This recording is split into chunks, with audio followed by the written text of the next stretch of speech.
ዛር የኦሪት ስርዓትን የሚከተል መንፈስ ነው።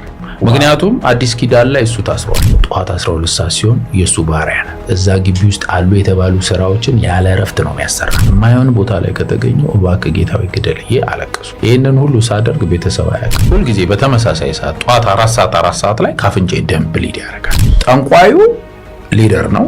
መንፈሱ ምን ይለዋል መሰለ? ፈረሴ ይለዋል። ፈረሴ ይለዋል። ጠንቋዩ ብቻ አይደለም መንፈስ የሚወርሰው በዛ ሰዓት። ይሄ አስተርጓሚው መንፈስ ይቆጣጠረው።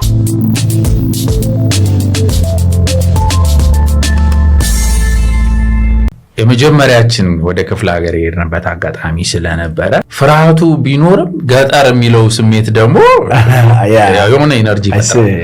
ከዛ ቀኗን ከልጆች ጋር ለመጫወት ምናምን አሳልፍን። ገና 15 ዓመቴ ስለሆነ ከዛ በኋላ ከባዱ ሰዓት ማታ ምሽት ላይ ሜዳ ላይ ነው የምተኛው። ቤትም የለውም ሜዳ ላይ ነው። ምን ይባላል በአማርኛው? ደጅ ጠኝ ይባላል። ምህረት ጠያቂ ማለት ነው። እና ደጅ ጥናት ነው የሄድነው። ይነጣ ተነጥፎ የሆነ ሰሌን እዛች ላይ ነው የምንተኛውና ተኙ ምናምን ተብለን የሆነ ሰዓት ላይ ሌሊት ከ6 ሰዓት በኋላ የሆነ ጀማ ይሰበሰብና ዛፍ አለች እና ዛፏ ጋር ከቦ ከበሮ እየተመታ ይጨበጨባል እና የሆነ የሚያጓራ ነገር አለ። እኔ መጀመሪያ ነው እንደዚህ አይነት ነገር በዛ እድሜና የሆነ ድምጽ ይሰማኛል የሚያጓራ ነገር እና ነቃው። እና ስነቃ ድምፁ በጣም ቅርቤ ስለነበረ ከፍርሃት የመነጨ ቀስ አድርጌ ገርበብ አድርጌ ነው ያየኋት። እና ሳይ የሆነ ሴትዮ መሀል ላይ ራሷን አታውቅም ትወዛወዛለች ምናምን። ዲመን ፕሮሰስ ሲያደርግ የምናያቸው ካራክተሮች አሉ አይደለ? አዲስ አበባ ላይ ምንድን አዶ ከበሬ ነው አዶ ከበሬ እንደዛ አይነት ሙቭመንት ነው ያለው እና በጣም ያስፈራል። እና አለቀስኩ። ፈርተህ? እሺ አለቀስኩ፣ በጣም አለቀስኩ። ከዛ ወደ ሰማይ እያየሁ ነበር ያለቀስኩት። ሲነጋ ጠዋት ላይ ማንም ሰው መቀመጥ አይቻልም። ጠዋት 12 ሰዓት ሲሆን የሱ ባሪያ ነው። እዛ ግቢ ውስጥ አሉ የተባሉ ስራዎችን ያለ እረፍት ነው የሚያሰራ። ወንዱ ብሎኬት ያመርታል፣ ሴቷ ደግሞ እበት ትጠፈጥፋለች።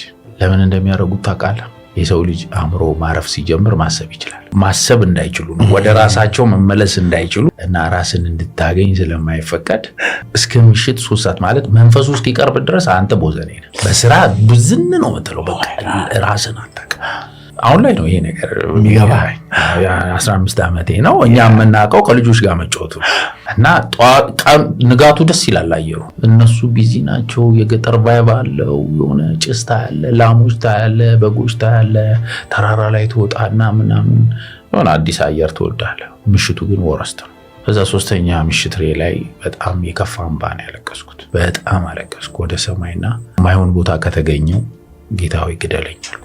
እና ልቤ በጣም ተጨንቆብኝ ነበር። የማይሆን ቦታ ላይ ከተገኘው እባክህ ጌታ ሆይ ግደለኝ ብዬ አለቀስኩ። ይህንን ሁሉ ሳደርግ ቤተሰብ አያውቅም። ከዛ በኋላ ምን ተፈጠረ መሰለ? የሰውየው ግቢ የነበርኩበት ቦታ ላይ እንዳልኩ ተከቦ ይጨፍራል፣ ሜዳ ላይ ነው ብያለሁ። እና ተኝቼ ያለቀስኩ ባለውበት ሰዓት ሰመመን ወሰደኝ። አለህም የለህም አይነት እና ጨረቃን እያየኋት ነው እና ድምፅ ሰማለሁ ስሜን የሚጠራ እና ወደ ቀኝ ዞር ስል መልአክ ነው ያየሁት። ነጭ መልአክ አየር ላይ ተንሳፈዋል።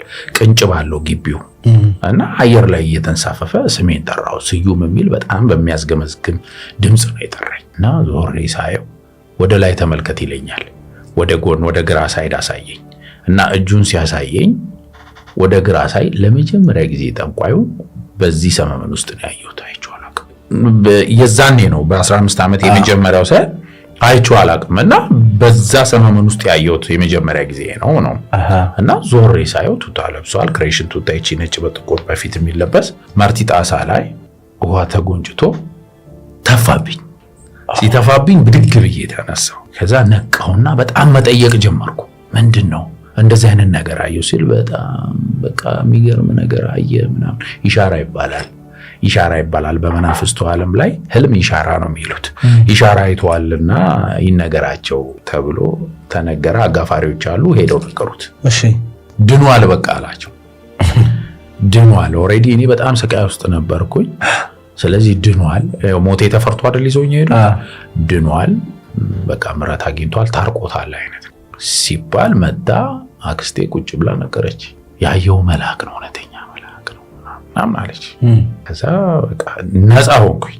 የሆነ ሪል አድርጌ ተቀበልኩት ያየሁት ነገርና ውስጤ ፒስ ኦፍ ማይንድ አገኘ በሰዓቱ ማለት ሰይጣንም የብርሃን መልአክ ነበር። ስለዚህ ለመምሰል ከኔና ካንተ በላይ እሱ ቅርብ ነው እና ለካ ሸውዶኛል። the whole time እዛ ጋር ነው የጀመረው በቃ ጌሙን ማለት ነው። እሺ ነጭ ስለነበር መልአክ ስለነበረ አመንኩት። እሱ ስለሆነ ወደዚህኛው ሊድ ያደረገኝ ተላልፈህ በቃ አደራ እንደተሰጠ አይነት ስሜት ውስጥ የተቀበሉት ነፃ ሆንኩኝ። ከዛ በኋላ በቃ ከዛ ቦታ ላይ ሄዱና ሆስፒታል ውሰዱት ተባለ። ለምን ሆስፒታል ውሰዱት ተባለ? ተፈቷል። በህልሙ ያየው ነገር ድህነት ስለሆነ ሂዱ ወደ ሕክምና። ያ ነገር እስኪታይ ነገር ግን ቆመው መንፈሱን ማናገር አይችሉም ነበር፣ ይገፉ ነበር። ይሄን ካየው በሳት ጀምሮ ሂዱ ድነቱ ተፈቅዶለታል ተብሎ ሆስፒታል ይዛችሁት ሂዱ ተባለ። የቲቢ ህመምተኛ መሆን የታወቀ እዛ መድኃኒት ለ6 ወር ሰጡኝ ማለት ነው። ከዛ በኋላ ወደ ኖርማል ላይፍ የተመለስኩኝ ትምህርቴን እየተማርኩኝ 2002 ላይ እንዳልኩ ማሰልጠኛ ሄድኩኝ። ከማሰልጠኛ ስመጣ ኮምፕሊትሊ ትጥቁን አዘጋጅቶ ነው የጠበቀኝ። ኦሬዲ ያንግ ነኝ፣ አሁን ማቹርድ ነኝ፣ ነገሮች ላይ ማስተዋል ምናምን ጀምሬያለሁ፣ አድጌያለሁ። 25 ዓመት አካባቢ ማለት ነው። ከዛ በኋላ ለምንድን ነው የማይመጣው የሚል ጥያቄ ይጠይቃል። እኔ ፍቃደኛ አይደለሁም። ወደ ስራ ነው ፎከስ ያደረኩት። ስራ ለመስራት ሞከርኩኝ። በዛ መሃል ግን ብዙ የጀመርኳቸው ነገሮች ፌል ያደረጉብኝ ነበር። የሆነ ነገር ጀምራለሁ ይበላሻል፣ የሆነ ነገር ይበላሻልና ህብረት ኢንሹራንስ ክለርክ ተደርጌ ተቀጠርኩ። በኋላ ሁልጊዜ በተመሳሳይ ሰዓት ጠዋት 4 ሰዓት ላይ ካፍንጬ ደም ብሊድ ያደርጋል እና ክላይንት አለ እና ድንገት ብሊድ ያደርጋል እና ልብሴ እየተበላሸብኝ ምናምን ነበር ያስቸገረኝና እየሄድኩ እየታጠብኩኝ እመጣለሁ። ሰዎች ፀሐይ በሚፈሩበት አጋጣሚ እኔ ፀሐይ ፍለጋ እወጣለሁ። ምሳሌ ሲወጡ ጓደኞቼ፣ እኔ ግን ምሳ አልበላም፣ ፀሐይ ላይ ነው የምቀመጠው እና በቀን ሁል ጊዜ ምንድነው አንድ ንኬል ጠዋት ላይ አብሽ ጠጣና ስራ ገባለሁ እውላለሁ እና ማታ ሶፍት ገዛለሁ። ሶፍቱ ያልቃል ሌሊት ካፍንጬ ይወጣ ማስተጠቢያ ይሞላልው እና ሕክምና ሄጄ ስመረመር በሽታው አይገኝ። በሳውት አፍሪካ ከፍተኛ ክሊኒክ ሄጄ ስመረመር አጠገባችን የነበረው እሱ ነበር። የለም ሰላም ነው፣ ኩላሊቴም ሰላም ነው፣ ሁሉ ነገር ሰላም ነው። ግን ህመም አለኝ እኔ ብሊድ የሚያደርግ ነገር፣ የምግብ ፍላጎት ማጣት እና ጭንቀት ውስጥ መግባት፣ መተንፈስ መክበድም ነው መረረኝ። ይሄን ነገር ማስተናገድ ለኔ ከበደኝ በየጊዜው። ከዛ በጣም ስራውን ትቼው ወደ ዱከም ሄድኩኝ። ማለት በጣም እንትን በፋይት ለማድረግ ነው ሄድኩት። ኦኬ እና ሄድኩኝ። ከዛ ምን ሆነ ነው ሲሉኝ ዛሬ መቅረብ እፈልጋለሁ አልኳቸው። መንፈሱ ጋር ማለት ተረጋጋ ምናምን ነው መቅረብ እፈልጋለሁ አልኳቸው። ኦኬ አሉ። እንግዲህ በልጅነት የተሰጠን ምልከታ አለ። ጠባቂ መልአክ ነው፣ አባት ነው፣ ስኬት የሚያመጣል ምናምን ተብለን የተነገረን ማለት ነው። በነገራችን ላይ ይሄንን ስናገር የኔ ቅሽምና እንዳለበት እንዳትረሱ። ቅሽምና ነው ኮምፕሊትሊ። በዚህ ሁኔታ ውስጥ መኖር ቅሽምና ነው። እንደ ዕውቀት ሳይሆን ሰዎች በጥልቀት እንዲማሩበት ነው። አንዳንድ ጊዜ ድክመቶቻችን ወደ ጥልቅ ስቃይ ውስጥ እንደሚከቱ፣ ቶሎ አለመንቃት ረጅም ጊዜ መከራ ውስጥ እንደሚወስዱ ማየት ግድ ነው እና ሄድኩኝ። ለሊት 7 ሰዓት ምናምን በጣም ተቁነጠነጥኩ። ዛሬ ማግኘት ፈልጋለሁ። የመጀመሪያ የቀረብኩት እኔ ነኝ።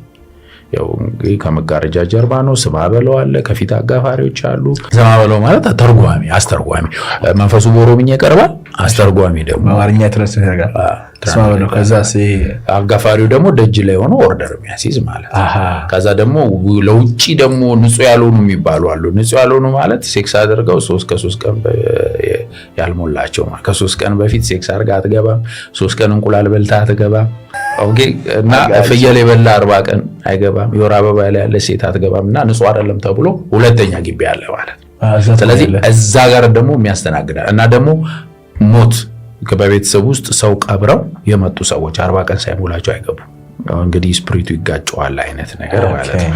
ራሱን በቅድስና የሚከልለው በእንደዚህ አይነት ነገሮች።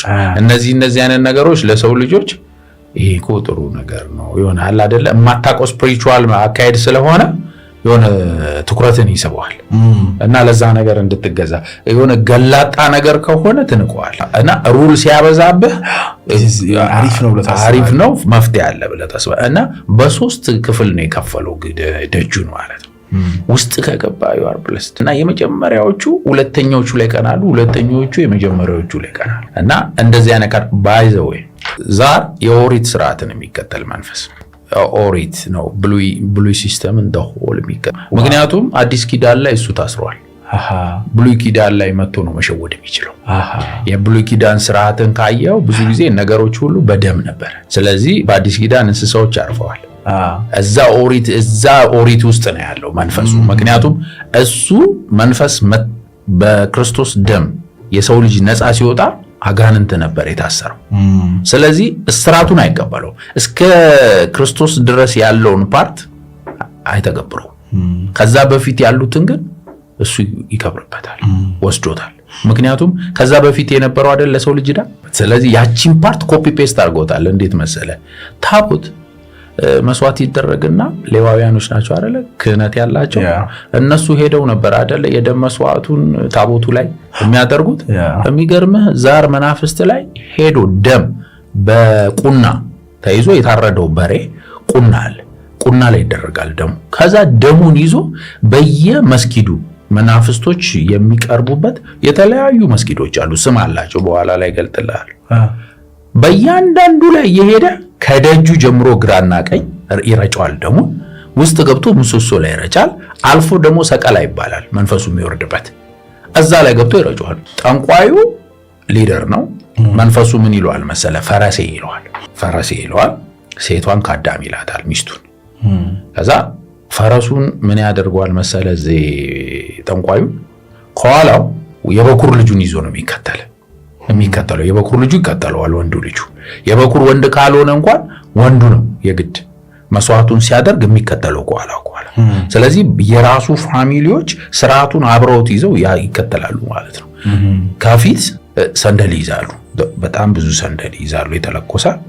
ከዛ በኋላ ሰንደል እየወከሉ እያስቀመጡ ግራና ቀኝ ሰቀላው ላይ ሄደው እያስቀመጡ ሲሉ እሱ ደግሞ በቁና የተያዘውን ደም ጭራ አንስቶ ይረጨዋል።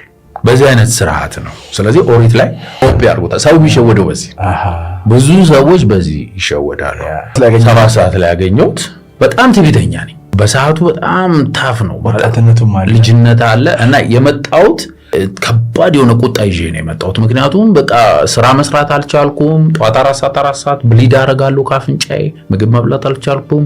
አቅሜ እየከዳኝ ነው እና ማለት እኔ ውስጥ ያለው ነገር ምንድነው መሰለ? ቀረው የሚያናግር ትህትና በተሞላበት ቢላ ማለት አንዳንድ ሰው ትሁት ይሆንና ትህትናውን አንተ ትህትናው ላይ ፎከስ ስታደርግ እሱ በጣም የተደበቀ ቢላ ነው፣ ያርዳል። እና እሱ በቃ አነጋገሩ ራሱ በቃ ካጣ ነው በሚያረገ ነው። እሺ ብሎ ይለዝባል፣ ይሄዳል፣ ዲፕ ያረጋል። እዛ ሲያወራኝ እሺ ልጄ እንዴት መጣ አይነት ነገር ነው። እና አንተ ያ ቁጣን የሚያበርድ ትህትና ያለ የተሞላበት ድምጽ ነው።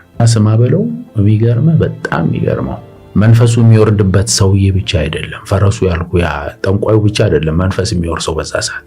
ይሄ አስተርጓሚው መንፈስ ይቆጣጠራል። በአልጋ ላይ የምትተኛ ደግሞ ካዳሚ ያለች የሰውየው ሚስት ቡና የምታስፈላ ማለት አቅም ካላት እሷ ነች የምታፈለው። እሷም ላይ ደግሞ ሴት መንፈስ ታርፋለች። ስለዚህ መንፈስ ነው ሙሉን ስራውን የሚሰራው። መንፈሱ ያው ድንግልነት ደም በደም አይደለ ሁሉ ነገር የሚያደርገው። ስለዚህ ያልተነካ ሁልጊዜም ለሱ ፕራዮሪቲ። አሁን በሬ እንኳን ሲታረድ ጠቦት ነው የሚታረደው፣ ወይፈን ነው የምትታረደው። ወይፈን እና ምን ይባላል ባልሳሳት ሴት ነች። ምስና ምንድነው ምሳና ሆነ ያ ሴት አለች፣ ልጅ ነች፣ እሷ ነች የምትታረድ። ይሄ ብዙ ያላጠባች አይነት እና ብዙ ጊዜ በኩርን ይወዳል። ሴትንም ለዛ ነው ድንግል የሚወስደው። ከሱ ጋር ዲያሎግ ማድረግ ጀመርኩ። ቆይ አንተ አባቴ ነህ ይባል አይደል እንዴ ያልኩት። እሺ ይላል። አንተ አባቴ ከሆንክ ልስረቅ አላልኩም፣ ልዝራፍ ወይ መንገድ ላይ ቁጭ ብዬ ሰው ላስቸግር አላልኩም። የላቤን ልሰራ ነው የወጣሁት እና ስራ እንዳልሰራ ለምንድን ነው የሆንኩት? እውነት አባቴ ከሆንክ ይህንን ነገር ሲሆን እያየ ለምን ዝም አልክ የሚል ጠንካራ ትዕቢት የተሞላበት ጥያቄ ጠየቁ ነው። ከባድ መልስ ነው የመለሰልኝ። እኔ የምልህ አለኝ እስከ ዛሬ የት ነበርክ? ቢዚ ስለነበርኩ አልኩት። ቢዚ ስለነበርኩኝ ስራ ነበርኩኝ አልተመቸኝም ሲል አይገርምህም እኔም እኮ ቢዚ ሆኜ አላየሁም አለኝ። እና ቁጣዬ ነደደ በዛ ሰዓት። እንዴት እንዲህ ሙርት ይዛለህ እንዴ አልኩት። በጣም ደነገጡ። ፊት ለፊት እዛ የሚቀመጡ ግራና ቀኝ ሴትና ወንድ ሽማግሌዎች የሚባሉ አሉ። 9 ናቸው። 9 ወንድ 9 ሴት አሮጊቶች ይቀመጣሉ እዛው የሚቀመጡ። ሴራውን የሚሞላው መንፈስ ለመውረድ ሲል ሴራ የሚባል ነገር አለ። ህጉን የሚሞላው 9 ሽማግሌ 9 ለወንዱ 9 ለሴቷ ማለት ነው። እና ቢያንስ የተወሰኑት እዛ መገኘት አለባቸው። እነዛ ሰዎች መንጫጫት ጀመሩ። ኧረ ተው ትቀጸፋለህ፣ ኧረ ትወጋለህ ምናምን። እዚህ እባክሽ ከዚህ በላይ ምንም አይመጣ። የሚገርም ግን ስቲል ምንም ምን እንደሆነ አላውቅም። እኔ ውስጥ ያለው ግን የአባትነት ስሜት ነው። ስለዚህ ልጅ አባቱ ላይ እንደሚሆነው አይነት ነው። ምክንያቱም እኔ እስከዛ ሰዓት ድረስ የማውቀው ከእግዚአብሔር የተሰጠኝ ጠባቂ መልአክ ተው ተብያለሁ። ስለዚህ ጠባቂ መልአክ ሆነ እኔ መጠበቅ ግዴታ አለበት። አባቴ ከሆንክ እንዴት አንተ እንዲህ ሆነ አይተህ ዝም አልክ ነው የኔ ጥያቄ። ከዛ ቢዚ ነበርኩ ሲል እንዴት ሙርት ይዛለህ አንተ እኔ ላይ። ከዛ በልበል አለ። አሁን መስመር እየለቀቀ። ስለዚህ ያ መስመር አለቃቀቅ ምን ሆነ? ጀማውን ሊበትነው ነው። እኔን ከታገሰ እነሱ ሊነሱ የሆነ ነገር ሊበላሽ ነው ማለት። ባል እንግዲህ እንመለስበታለን በቃ አለ። ምንድነው የምንመለስበት? ይኸው እስከ ዛሬ እንጀራ አልበላሁም፣ አሁን እንጀራ ስጠኝ ልብላ አልኩት። በቃ አሁን ትበላለህ አለ። እዛ ቁጭ ብዬ እንጀራ በላሁ። እንዳልኩ አንድ ንኬል አብሽ ጠጥቼ ነው አሞት። ስለዚህ ያ ደግሞ ይወጣል 4 ሰዓት ላይ በላው። ስበላ ሰላም የሆነ ሪሊፍ ተሰማኝ። ከዛ በጣም ተገረሙ ብዙዎች ምናምን። ከዛ አክስቴ እዛው በጣም የሚገርመው በዚህ አጋጣሚ አክስቴ ይሄን ስባ በለው አግብታ ነበር። ድንግልናዋንም የወሰደው እሱ ነው ማለት። ኃይለኛ ቁማር ነው ይሰው የቆመሩት። ፋሚሊውን ለማሰር የተጠቀሙት ሲስተም እሷን መዳር ነበር ለስማ በለው። ስለዚህ እሷ ስለተያዘች ፋሚሊው በቀኝ ግዛት። በነገራችን ላይ በዛር መናፍስት ውስጥ ጠንቋይ ቤት፣ ጠንቋይም ደግሞ ሲባል እነዚህ ገማቾች ምናምን አይደለም። አንዳንድ ጊዜ የምሰማቸው ነገሮች ሪልጋል እነሱ ኢንፎርሜሽን ሰብስበው ነው ምናምን የሚባል ነገር አለ። ኦፍ ኮርስ ኢንፎርሜሽንም ይሰበስባል። ግን የሚገርምህ ዊዛውት ኢንፎርሜሽን ደግሞ መንፈስ ላይ ያስቀምጠው ሁሉ ነገር አብሮክ ይውልና ማታ ላይ ጠንቋዩ ጋር ሲሄድ መንፈሱ ካንተ ላይ ወርዶ እሱ ላይ ተቀምጦ እሱ ላይ ይቀመጥና የሚያናገር መንፈሱ ነው። አንተ በዛ ሰዓት ሰውየው አወቀ ነው የምትለው። ስለዚህ አዋቂ ይባላሉ።